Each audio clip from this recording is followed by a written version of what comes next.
Hey, it's Matthew Decker with Cash Value Life Insurance Reviews and Leverage Wealth Management. Today, we are going to be talking about fees associated with cash value life insurance, specifically indexed universal life.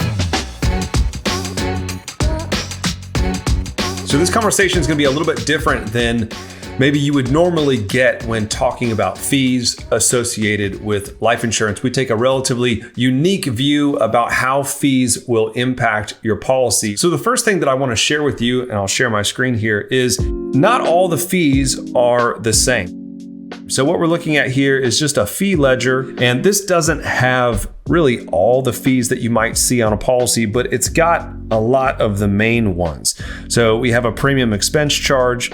This is going to be a flat fee based on the premium that you're paying. So every time you pay a premium, you pay a percentage of the premium as a premium expense charge. And you'll see, like in this policy, the premium doesn't change, but the way that this contract is written, the fee or the premium expense charge actually drops off in year 11. So it goes from $900 on the $10,000 premium to $500 in the 11th year on the same $10,000 premium. And so not every company does it that way, but a lot of them will. We've also got our cost of insurance and our expense charge. So cost of insurance is just the yearly fee to pay for the insurance. That's the annually renewable term cost that you're going to see go up over time, and you can see that happening. The expense charge is, again, not the same for every company, but it's typically going to be a flat charge for a set amount of years. You'll notice this company has a flat charge for the first 10 years, and then it grades down for the next 5. It grades down again for, it looks like life here. This is going to continue to play out. Not every policy is that way, but you should know that this expense charge is going to be fixed. It's going to be what it's going to be. It's not a variable charge like the cost of insurance charge that's going to fluctuate with your age and with the amount of insurance that you're actually purchasing.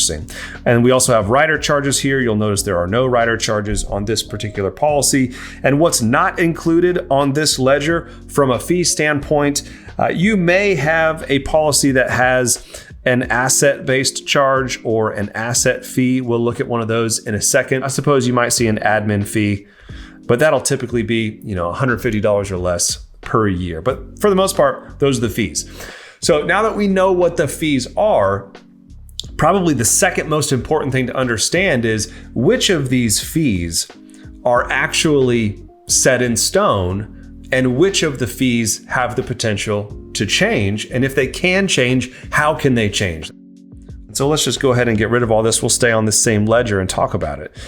So in terms of the fees that are relatively speaking locked in, most of the companies are going to have a locked-in premium expense charge, meaning you know what the load's going to be or the premium expense charge, however they word it. You know what it's going to be. It's going to be a percentage of the premium that you pay, and it's not going to change. The expense charge or the per face fee or the per unit charge, that's what this is. This fee here, this expense charge, is set based on the starting death benefit. If you go in and change the death benefit later, this fee stays the same. This is the reason that we say setting these policies up right from the jump is probably the most important thing that you can do, because one of the biggest fees on this policy is that expense charge.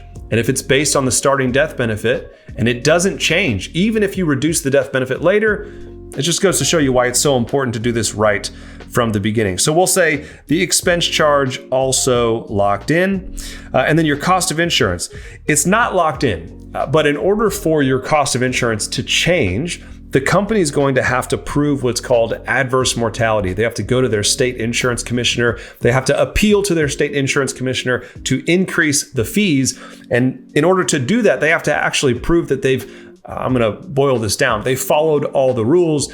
They've used, good actuarial tables. They're not cutting any corners. They just had more people experience an adverse event than what kind of the actuaries said they should. It's a statistical anomaly is essentially what they have to prove. And even then, the state insurance commissioner, there are upper limit caps on how much cost of insurance can change, and it's probably less than you might think. So that leaves us with really just the rider charges. And here's the most important thing that I want to make sure everybody that's watching this understands, and that is that your rider charges are not set in stone.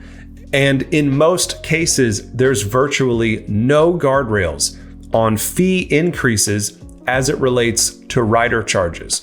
And some of you may have seen this either for yourself or your loved ones if you've dealt with long-term care policies. So personally, I've seen this. My parents received a premium increase notice on their long-term care policy, and it was north of 100% premium increase because their rider charge, they had an inflation rider on their long-term care policy. That rider charge, and that's how it shows up, as a rider charge with no fee increase guardrails, the company decided to increase that rider charge by about 200%. And it resulted in a doubling, 100% increase in their total premium, or they could cancel the rider and, have a policy that's worse. So you just need to understand, if you have a policy that has big rider charges, it's a high likelihood that those rider charges are not locked in. And if a company does get into trouble or they experience some issues with profitability, the rider charges will most likely be the first thing that experiences a drastic fee increase. We've already seen that on long-term care policies. So those are the fees that are kind of set in stone. That's the one fee, the major one that really has some variability, and there's no real cost controls for you. But I also want to touch on, we've talked about different types of fees. Anything that you would see besides what we've just talked about, premium expense, cost of insurance, per unit charge, per face fee, expense charge, that's all the same thing. Rider charges are what they are, but anything over and above that, you should be wary of those fees because why are they there? So let me give you a couple examples. First example I want to give you is called an indexed account monthly charge. It's also called an IAMC charge. There's one company in the industry that sells indexed universal life insurance policies that has this IAMC charge, and they're the only company that does this. It shows up as an additional charge, and so you just need to understand that it's there and maybe look at it with a critical eye. We'll read it together. IAMC, a charge we deduct from each index account on each monthly policy date up to the insured's age 121. What is that? It's just another fee that they tack onto the policy to essentially boost the caps. And if you have, 10 policies to choose from and one policy has an additional fee to support their caps, I would be critical of something like that. This is another policy where they tack on an asset-based charge. Now, asset-based charges don't have to be terrible, but in this particular example, I'm not a huge fan of this asset-based charge. It's an issue, as you'll see. So years 2 through 20, the annualized rider charge on this particular policy is 7.5% on this option C, which in the past would actually make the illustration look the best. So you have the option, and a lot of agents will do this because, again, in the past, it would make this policy look better on paper. They would add a rider that comes with a 7.5% asset-based fee for 20 years. 7.5% every single year for the first 20 years, which means if you get a 0% return, you're not just going backwards by the cost of the insurance and the premium load, you're going backwards by all of those things plus a negative 7.5%, and then it grades down to 6.6, 5.7, 4.8, 3.9, and eventually it lands at 3 in year 25 plus. But that's what it is today. It's actually not guaranteed to be that. It can actually go up. This particular charge is tied to a bonus. The bonus is also not guaranteed. Anytime you see some kind of rider or bonus that comes with a fee or a charge, you want to make sure two things. Number one, you want to make sure that the charge is guaranteed. And number two, you want to make sure that the bonus that you're paying for is also guaranteed. Why are we highlighting this one? Because it's an extremely expensive charge, 7.5%. It's not guaranteed, and the bonus that you receive is also not guaranteed. We would be super concerned with customers getting into a policy like this because it's almost impossible to predict, and it's an additional fee in the absence of real concrete value. So I talked about those rider charges and how they're not set in stone. I have two samples here that we can look at to kind of show you what I'm talking about. So this first one that we have here on the left, this is a rider charge that essentially shows what a term rider might look like if you added it to an index universal life insurance policy. So this is just the fee, the rider charge for the term insurance rider added to a policy. I'm showing you this because most people, when they add a term rider, they're going to think that the fee for the term rider is going to show up as their cost of insurance, because that's what it is. It's insurance. But a term rider actually shows up as a rider charge, which is important because if it's a rider charge, it means any term that you have on the policy doesn't have cost controls on it. They can change this at any time for any reason, just if they decide that they want to. And so if a company does experience some kind of profitability issue, rider charges are going to be the first thing to go. And in this case, you'll see that this term rider charge over 10 to 20 years is costing around $40,000. And that 38 could be double or triple that if they decide to change the fee. And they can do it without consulting anyone else. So just be concerned of that. If we use term insurance on a policy, we want to make sure that we can at least peel that term insurance off at some point, and that would be in the first 10 years.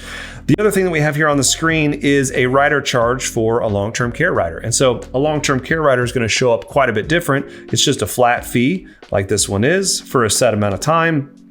But again, same thing here. If you're buying a policy for cash growth and income potential, why tack on a long-term care rider that's going to come with a fixed charge that's not going to have any type of cost guardrails in place? I think that you're setting yourself up to be disappointed if that company gets into a situation where they start increasing fees on long-term care, term riders, so on and so forth. So you just have to understand, if you have a policy, this is how your rider charges are going to look. There will be a column, it'll say rider charges, and you'll want to know what's there because those fees are not going to be set in stone. So we do this a lot, and we talk a lot about fees with clients, and we do get a lot of people come to us and ask us questions, or maybe they'll say, hey, I want the cheapest policy or the policy with the lowest fees.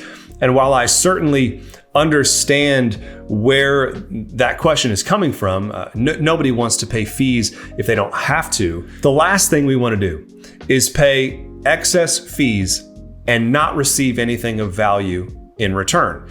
So paying fees isn't necessarily the worst thing in the world if you're getting something back in return. And so what I would do, I thought this would be interesting. You can tell me if it's interesting. I went ahead and I grabbed 5 different companies and I said, all right, let's structure the policy the same way with 5 different companies, and let's total up the fees for the first, what would we say, 20 years? 20 years of fees, 5 different policies. It's the exact same policy with 5 different companies.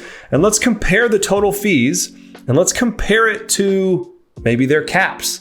And let's just see what we find out. So that's what we've done here. We've got our total charges after 20 years. We've got carrier A, B, C, D, and E.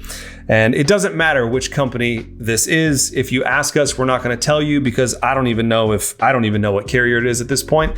I had Brady in our office do it because it doesn't matter what carrier it is. We're just using it to illustrate a point. So carrier A, total fees after 20 years, $87,000. That's the highest one on the list. The next highest would be carrier E, $83,000. Then we've got carrier C at 72, D at 65, B at 40. So on the face of it, I mean, this is crazy. We've got 5 companies here. This is the exact same policy 5 different times. And 2 of these policies are more than double the fees of the smallest policy.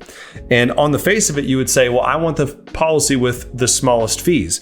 And it looks like in this case, that would probably be accurate. But what's interesting here is let's look at their caps. So carrier A has the highest fees for 20 years, and it just so happens to have one of the lowest S&P caps, 8 1/4. So if I were looking at this and I don't want to pay fees in the absence of value, I would say, man, when I compare carrier A to carrier E, the fees are close. Let's get rid of some of this. So if I'm just making the decision based on the fees, maybe it's a difficult decision to make, 87 versus 83. But I can pay $83,000 in fees and get a 12% cap with carrier E or an 8 1/4 cap with carrier A. So when I look at this, I say, okay, carrier A is absolutely charging excess fees without giving me any value in return. Carrier C and Carrier D are kind of in the same boat. And the reason I would say that is simply because they too have an 8% cap. Those are the two lowest caps on the board.